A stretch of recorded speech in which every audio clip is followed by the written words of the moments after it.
In this tutorial, we're going to review coupon bond valuation. In our first example, we're going to look at annual coupon payments, and then in the second example, we'll look at sub-period coupon payments, meaning multiple coupons throughout the year. So in our example, ACE coupon bonds that pay a coupon rate of 10% annually mature in 6 years with a par value of $1,000. The yield to maturity is 7.5%.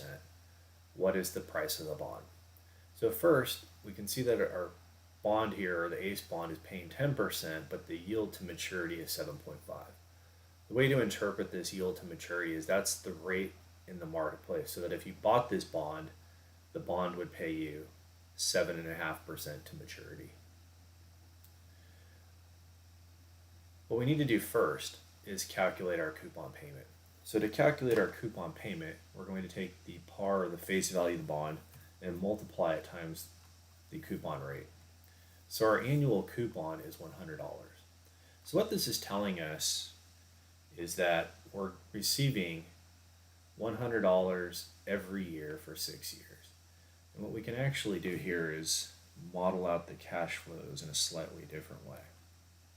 But let's just leave it for now as equal to our coupon payment. We'll hit F4 to lock it in, and then we'll fill that. So what we're seeing is if we bought this bond, we'd receive $100 at the end of year 1, 2, 3, 4, 5, and 6. And then at the end in year 6, we're also going to receive $1,000 back, a return of our principal at the par. So the total cash flows here are such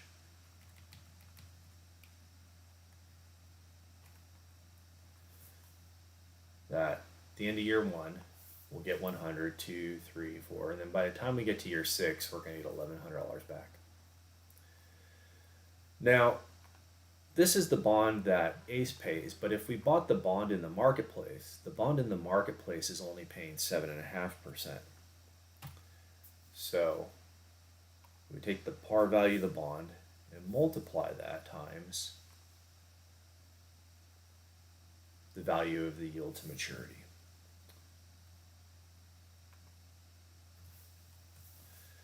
And so from this, we can see that the market bond will only pay $75 every period. Now, what's worth paying attention to here is that the ACE bond is paying 100 and the market bond is paying 75. Also, we know if we bought the market bond, we would get back $1,000 at the end of year 6. So really the difference between the ACE bond and the market bond is a difference of 100 less 75.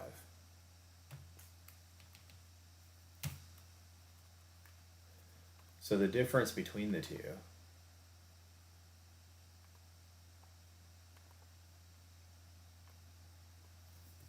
is $25 every period. So now when we value this, we can say, well, the value of the ACE coupon bond is dependent upon receiving $25 more every period.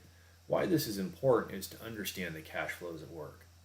So this $100 every period, this is an annuity.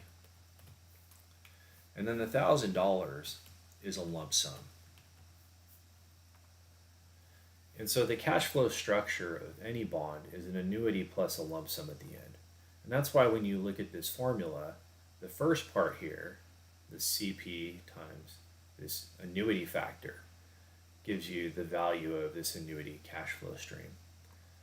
The second part to the formula, the future value, or the face value of the bond divided by 1 plus r to the power of t, gives you the value of the lump sum. So the bond formula here is the value of an annuity plus a lump sum. And so that's what we have here.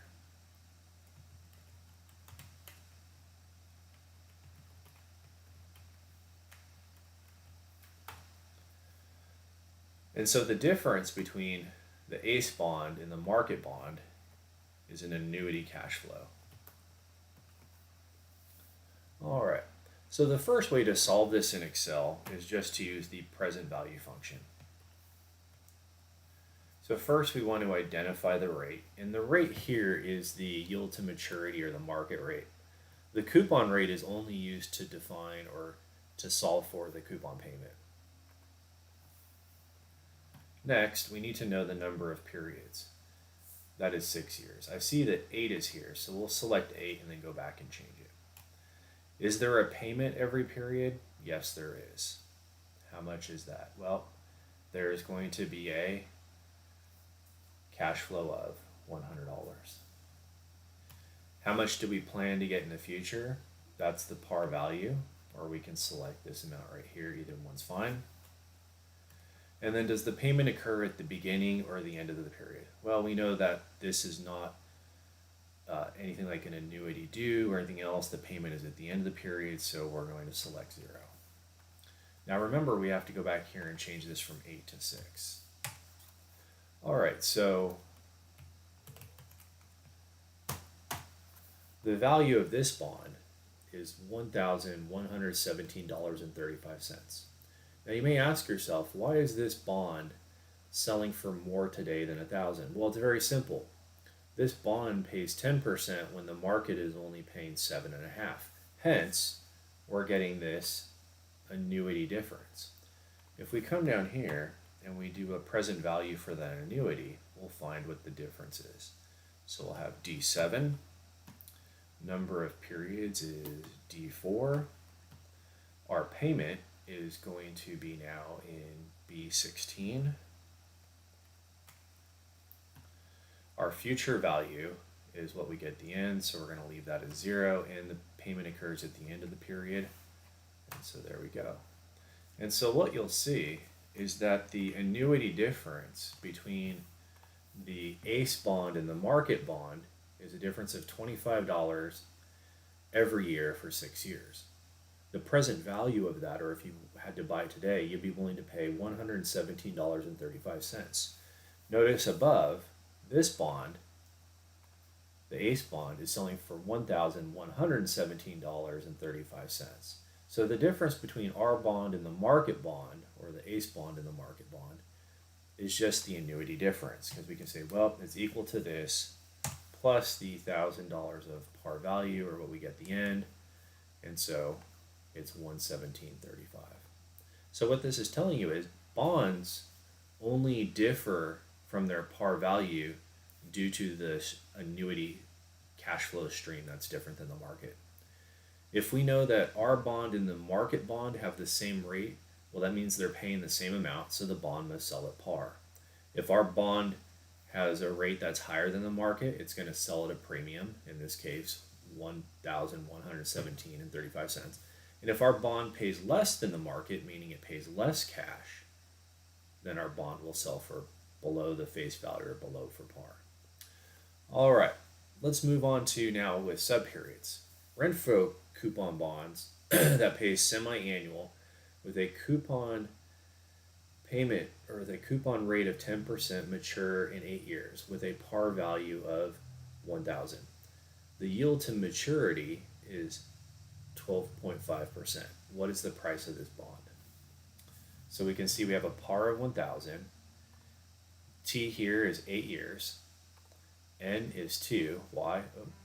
Because it's semi-annual. Our bond is still paying 10%, but now the yield to maturity is 12.5.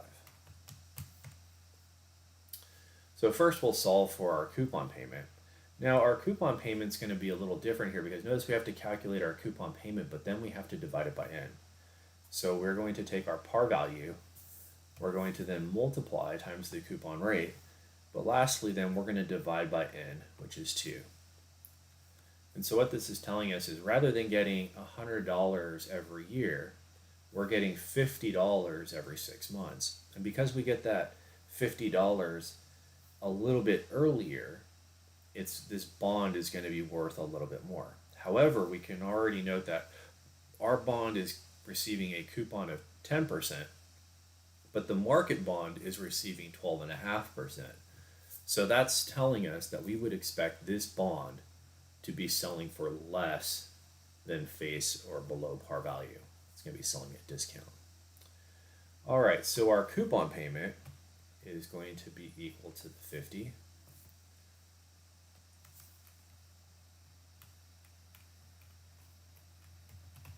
We'll just fill that in.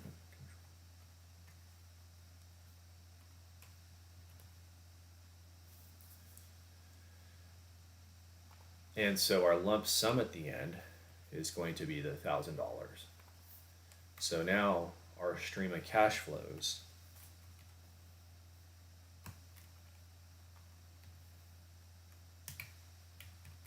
is such.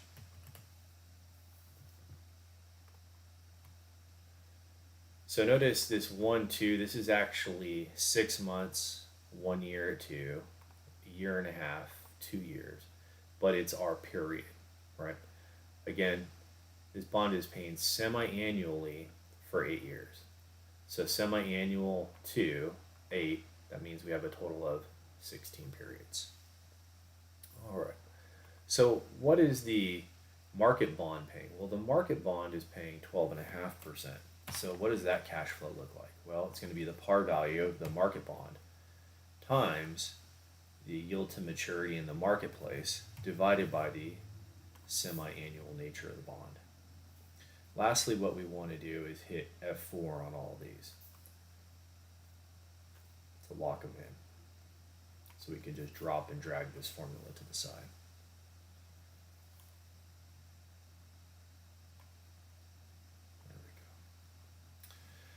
So how does this bond differ?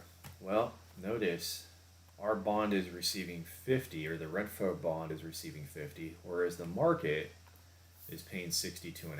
So the market is actually paying $12.50 more.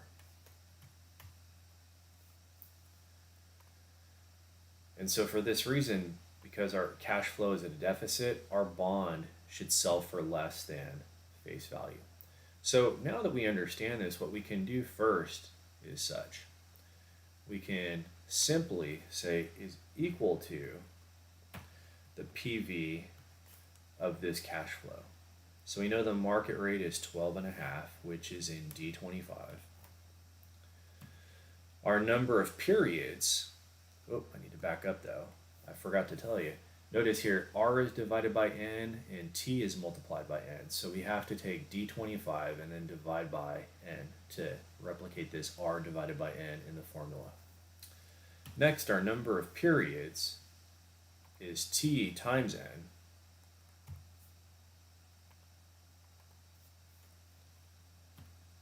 Our payment is how much we're receiving. So let's put in our $12.50.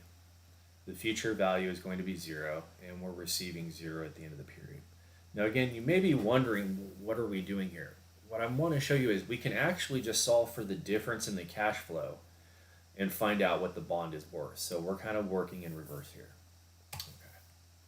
So the difference in the bond value is $124.18. And let me just populate the formula there. So if you want to see the formula, it's right there. Okay, so how do we know what the value of our bond is? Well, it's simply going to be 1,000 minus this amount. So we can already see ahead of time, this should be the bond PV. But let's do this in reverse. So now I'll say is equal to PV. Our rate again is going to be in D25. Remember, we have to divide that by 2. And then to get the number of periods, it's going to be T times N, which is, let's back up here, let me use the formulas. And then we're going to use D22 times D23. Our payment is how much we're receiving every period, which is the $50, so D26. Our future value is what we receive at the end. It's the par value of the bond, or the face value, so D21. And the payment occurs at the end. All right.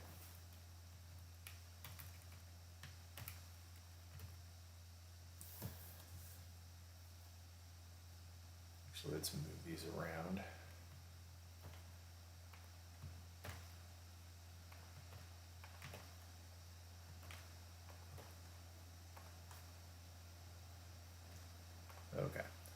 So I noticed that the formula was getting cut off in your view, so I just moved it down here. So this is the formula for that cell.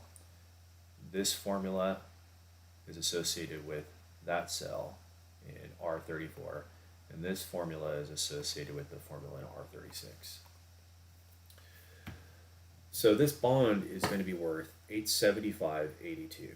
What does that mean? Well, it's selling for less than par. Why? Because it's only receiving $50 every 6 months, whereas the market bond is paying $62.50 every month. So what's happened now is that the price of the bond has fallen, so that now the bond reflects a yield to maturity of 12.5%.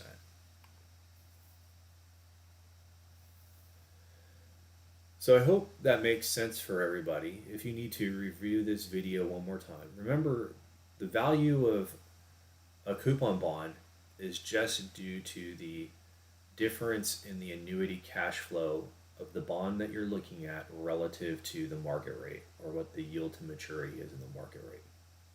All right. If you have any questions, go ahead and email me. Otherwise, start working on some problems.